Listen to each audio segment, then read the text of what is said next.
I think a 5-pound pond bass would greatly lift my spirits. I'm gonna make just a few more casts there towards the patch in the middle, but I don't think that's gonna be the high percentage area today. Although, you know what? I have an idea for that.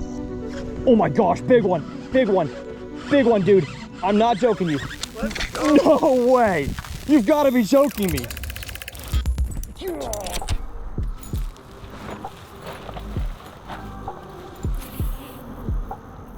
My goodness, what a sunrise. Well, good morning, boys and girls from Central Iowa. I'm excited about today's episode of 200 Ponds. My name is Tyler. If you are new here, I'm fishing 200 different ponds for bass and teaching you guys everything I learned along the way. Now, I tell you guys to invite me to your ponds where you live, because occasionally on my travel routes, I can make it happen. And a subscriber, Blake, where'd he go? There he is over there, has invited me to a beautiful body of water near his house that he says is full of bass, and he caught, what, almost a 7-pounder? Almost a 7 out of here a number of years ago. So I'm not saying we're gonna have that kind of success, but I think we're gonna catch a few fish today. Now, today's episode of 200 Ponds is brought to you by Fishing Chaos and their online fishing tournament mobile app. I know a lot of you guys out there want to get involved in fishing tournaments, but you don't have a boat, you don't have a kayak, and so you think, as a bank fisherman, I probably can't compete.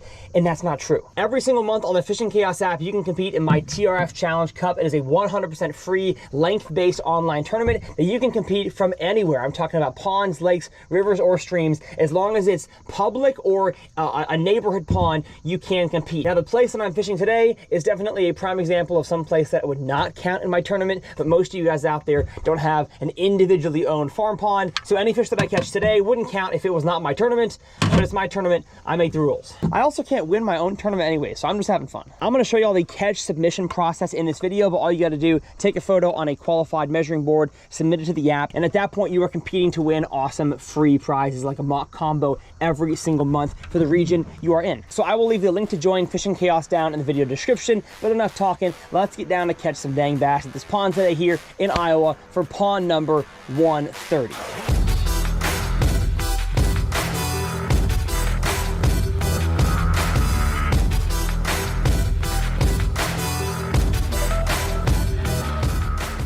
So the conditions for today's body of water, looks like we have relatively clear water. I can't tell because, again, the sun is not that high yet how clear it actually is, but I don't see any sediment in the water, so probably 4 to 5 foot visibility. It looks like we have some kind of stringy grass. Yes, whatever this, maybe a spiny naiad, or maybe it's foil. And some American pondweed that's reached the surface. I doubt there's many rocks and sticks in here, probably just a good grassy pond. And I was just told there are a bunch of crappie structures out there in the middle, so we do have some hard structure. Now, I find it odd that I haven't seen any surface activity in the 10 or so minutes I've been sitting here doing the intro, and so I don't feel as confident about the topwater frog, but it's still the late summer, which really around the country, the frog is the best lure in most ponds for, and we have aquatic vegetation that reaches the surface. So I'm gonna go with the frog, but because we have zero wind, I'm talking like negative wind today, I don't want to throw a vibrating jig or a spinner bait or something like that, so I'm gonna go with a swim jig. Haven't thrown a swim jig in a while, and I feel like I could crush them on it today. So there's activity. Let's go. Now, Blake just told me the water in this pond has never been this high, and that's thanks to the wettest July in Iowa history, which is awesome for the farmers. I'm happy about that. Oh, there we go. There we go, baby. First fish on a frog. Get your butt in here. Haha! A single scoop, smoked the poppin' pad perch. A lot of folks come to me and say, Tyler, the poppin' pad perch is a big frog. Can a bass eat it? Absolutely it can. That is a 1-pound bass that has the poppin' pad perch down its mouth. I'm not sure what it is about that profile, but a bass gets it really, really easily. Now, that size bass is kind of what I expect to catch today. So the goal is to catch one that weighs 4 times that much. And just as expected, fish came right on the inside grass edge. Now, there's 2 grass edges here. You have an outside grass edge and an inside. And so the inside one being much shallower, although with the water being higher, I'm not sure how much shallower it is. I guess still deep enough to hold a bass. But let me tell you folks, there's nothing better than a topwater bite to start the morning. Come on. And somehow the sun is getting higher and my shot is getting darker, which means we've got some cloud cover Love to see it. Now, if you watch my grass fishing masterclass, you'll know that judging by where the grass is topping out on top of the water, that means it's grown tall enough to then create some kind of a canopy, or if not a canopy, it's just reached the surface. That tells me this is the shallower flat in the pond, and the deeper section is that corner you're seeing on the drone shot, because there's no grass that has reached the surface, at least beyond the initial bank line. Now, seeing topped out grass in the middle, does that mean that it's shallow out there? Not necessarily. It could just be shallow enough for grass to reach the surface. Oh, a frog.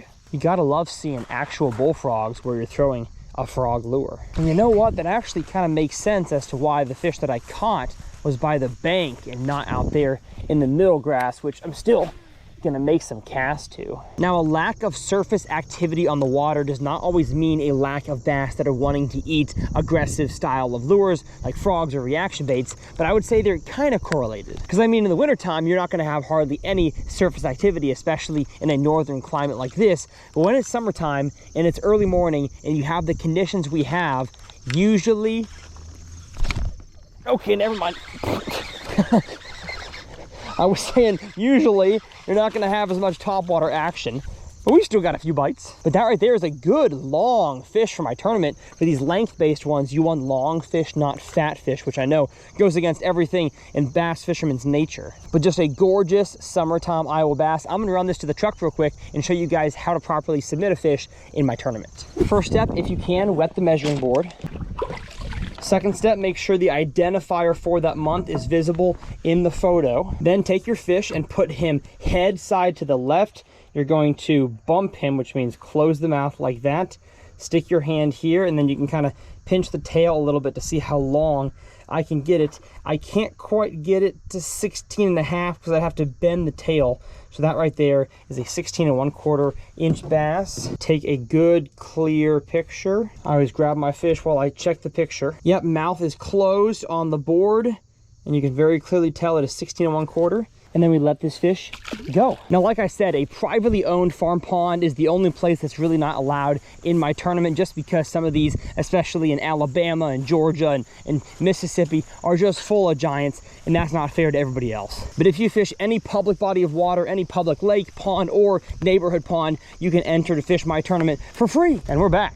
And to continue my discussion on surface activity, I really think we're still not going to see a crazy good topwater bite today. That fish actually came out in the open, which I think is due to the cloud cover rolling in. That bass didn't feel like it had to be right on the edge or underneath the cover. It could be cruising out and about, which honestly makes my fishing a little bit harder, because now I can't just burn my frog in past the, the unproductive water out in the middle, because obviously a fish will eat it pretty much anywhere. But that does mean the swim jig bite may be good. Oh, and we've got my favorite, a corner. And the reason I love corners is because you can make a long parallel cast down the entire strike zone this way, and then you can come walk over to this side of the corner and make a long parallel cast that way. And if you've pinpointed which depth zone the fish in your pond are sitting on that day, oh, I had one and he missed it.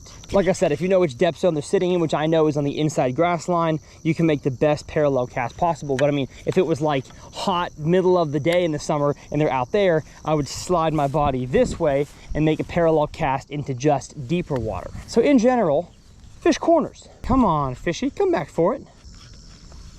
Oh no, he missed it.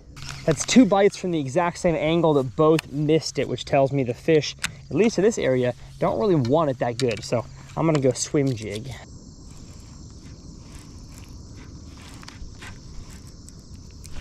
There we go. Oh my goodness. Flung him on shore. I had a feeling though there were more bass in this area that the Outcast Tackle juice jig could get. And man, even on a tiny bass, this thing is swallowed. Look at how long that hook is. It gets them every time. I used to always believe you needed a finessey jig to catch a finessey bass, and that's not true if the jig is built right. Oh, but I love a swim jig bite. Oh, oh, oh. He picked it up and dropped it. Probably could have set the hook, but I thought I'd give him an extra second to eat it better, and he ate it worse. Let's move to the other side of the corner. Now, to no surprise, I've gotten most of my bites so far on the inside edge, not the outside. I'm wondering if that'll change as the sun gets higher. But you can see from the chest mount, we have pretty good cloud coverage, so I'm not sure how much direct sun we're gonna get the rest of the time I'm here, because I feel like it should be out somewhere around that grass mat in the middle eventually, but they are just not there right now. Let me test that theory though, make a few more casts now that I can kind of get closer to this edge of it. All right, corner was productive. Let's keep moving. Well, now that it's getting to full-blown frog time, honestly, for most of us around the country, which frog should you throw in your pond? A popping frog or a normal frog? Well, it depends on how much aquatic vegetation or snaggy stuff you have on the surface of your pond. So if you've got a whole bunch of timber, a whole bunch of lily pads and really thick grass, go with a regular frog. But like this pond right here, a lot of open water, a lot of good hard edges, a popping frog, in my opinion, is a much better choice, especially if you have deeper water. That popping action right there, while it does walk a little bit, the pop calls fish up out of deeper water. And I've just found that I catch more fish on a popping if I can get away with it, as opposed to a normal frog. So that's why I like the popping pad perch so much more than the regular one. There we go, baby. Come on. Get in here, my... Oh, I still got him. I still got him. Yes, sir. The popping one as opposed to the regular, and it still gets him. Look at that. Mr. Half Scoop, when you bit, I thought you were much larger. But I do love some good, healthy grass in a pond. You are never going to hear me complain about that. And once again, fish came off of the edge. So I'm going to make just a few more casts there towards the patch in the middle, but I don't think that's going to be the high percentage area today. Although, you know what? I have an idea for that. Yeah, I've got an open water topwater idea. You'll see that here in a second. I would really like to jack one that is 5 pounds. I think a 5-pound pond bass would greatly lift my spirits. Goodness, that was cool. That was cool. You, my friend, are not 5 pounds, but you definitely lifted my spirits. I just released a video here on the channel talking about my favorite kind of frog bite, and it was not an American pondweed mat bite. It was a duckweed mat bite, but that works. That was fun and unexpected. I've definitely not been fishing my frog over much of this pondweed. Maybe I should. Okay, I'm gonna cast back this way now, I guess. If there's some stuff in the USA pondweed. Oh my goodness, there is. Goodness gracious. Wow. Okay, again, not a huge one, but I can't believe I was overlooking that the entire time. Son of a gun. Thank you, little guy. I kind of want to walk back down this bank now that I've seen that. Matter of fact, I will. It's not very hard for a bass to come up and accurately eat your frog through the pondweed. It's tough in hydrilla and milfoil, coontail, that kind of stuff, but underneath pondweed, it's pretty easy. Now, the good thing about this kind of fishing over top of mats is that you don't really have to work the frog side to side. You can just kind of reel. The more your bait can sink down into the grass, the more easily it's going to be able to be found. Oh my goodness, found by a fish. And that one exploded after my frog left. Oh goodness, he was teeny tiny. I'm talking rinky dinky, but that was fun. Oh, there we go, baby. That was crazy. I saw a wake all the way over there, so I made a cast. He came and waked at it. I gave it a pause, another twitch, and he ate it. And oh my goodness, 2 frog hooks, roof of the mouth. When someone says they have a bad hookup ratio with this frog, I tell them it is more than likely user error, or the bass are just like ultra teeny, because these bass are not big and they're getting this frog just fine. Okay, fun little detour. Let's go back to the camera. Bum, bum, bum, bum. Oh, hello. That was fun. There's a bass there, Blake. Come on, you Hawkeye. I mean, Cyclone. Eat again. Oh, there he is. No! I think he's gone, and I think he was tiny. But today I got the swim jig on the new Speed Spool RX with the Paramag braking system, and my buddy Ethan was using this reel with me in Minnesota for a few days, and it is probably one of my favorite new reels. It's got the new Speed Spool frame size, which is slightly larger than your average Mach size, or of course the custom lineup. So it's got a deeper spool, and it can throw a little bit larger lures, in my opinion. And I mean like 45-yard cast, no backlash, hardly touched the spool. I'm loving that we're putting paramag braking in a whole lineup of reels, and I can't wait to try the Excel RX, I think it is, which is now like the sub $100 price point that Lew's makes, and it's got paramag, which is crazy. A lot of changes coming down the line for Lew's over the next few years, and I'll be sure to update you guys with what's going on. We got some product lineup changes, some naming changes, but it's all going to make it a whole lot more easy to understand, because as of now the Lew's lineup is kind of been a garage sale of names, because you got custom and custom pro, and that makes sense, but then you've got pro TI, and then you've got the Mach lineup, and then it's confusing, and we understand that, so we're going to change a few things. Where's that 7-pounder? Come eat my jig. I'm going to go back to the truck, rig up 2 different things, a different top water, and maybe some kind of soft plastic. Largemouth 3.0 bag, y'all already know. I had a hand in helping design this bag, and it's the coolest pond bag out there. And code TRF2025 saves you 20% on your Evolution order. Now, the top water idea I had for a different one was a walking bait, because even though the fish in here probably have 0 bait fish, I just feel like I can cast a walking bait further, and it causes a little more commotion on top of the water. So I caught some on on top of the mat, and now I'm going to make polar opposite casts way out there toward the middle, hopefully call some fish up from the depths. And now I feel like I can catch some topwater fish out in the middle, as long as they feel like coming up for it. And for my next magic trick, I'll catch one off the slide. Nice. Full of goose poop. Oh my gosh, big one, big one, big one, dude. I'm not joking you. It came from underneath the dock and ate it. Big one, big one, big one, big one, big one. Oh my gosh, dude. Holy cow, holy cow. I think that's your fish, dude. Let's go. I think that's your fish. Let's go. No way. You've got to be joking me. Get in here. Yes! Come on, baby. Oh my gosh. Look at how she ate that walking bait. Down the mouth. Is this your fish that you caught? I think that might be. Holy smokes. That was a Hail Mary attempt, y'all, at catching one. Oh, dude. And I think I got distracted by something. We were talking, or I can't talk. And I honestly got distracted by something, and the next moment I look over at my topwater next to the slide, the magic trick that I just told you guys I was gonna pull, which is crazy. I saw a giant fish wake from behind it. And for Iowa, that's huge. I gotta get an Instagram story of that walking bait down its throat. I'm gonna have to get pliers to get this fish out. You got a pair of pliers? Oh, he has them on him. He's strapped. I'm always ready. Let's go. 2 hooks down the mouth, and just take a gander at that fish. Big fat belly. She's been eating some bluegills. Honestly, has an odd looking booty hole. Let's get a weight on her real quick. Look at that, y'all. For once, your boy has his scale. 529, which for Iowa is a dang chunk. I don't want to hear private pond this, private pond that. That's a huge one for the state of Iowa. There we Sweet. go. Alrighty. Well, I'm gonna let this beautiful 5 and change pounder go. I can't believe that I called that, but I kid you not, I think that fish was suspending underneath the pontoon out there that's holding up the water slide, and it just slowly meandered its way out, whoosh, ate the top water. That's crazy.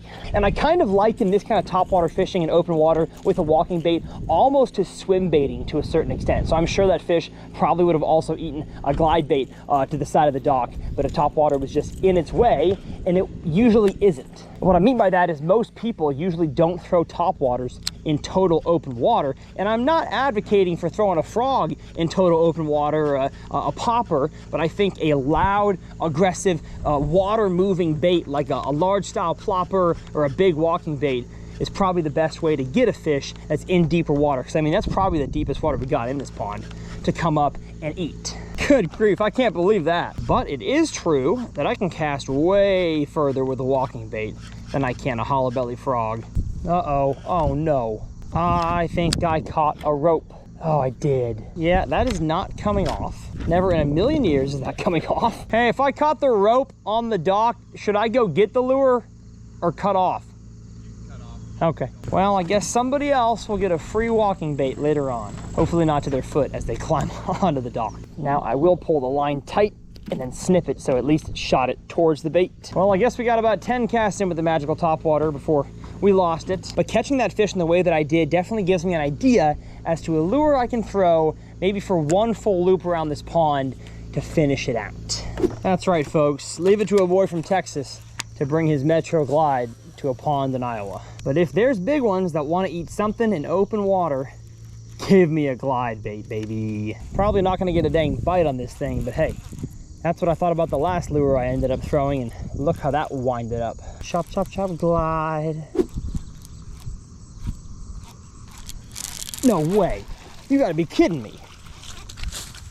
What? Is this a world record for smallest throwback Metro catch? Because if not, that's gotta be pretty close to the record. I mean, my bait is more than half of that fish. When I saw something flash on it and it stopped gliding, I was like, uh-oh, we did it again.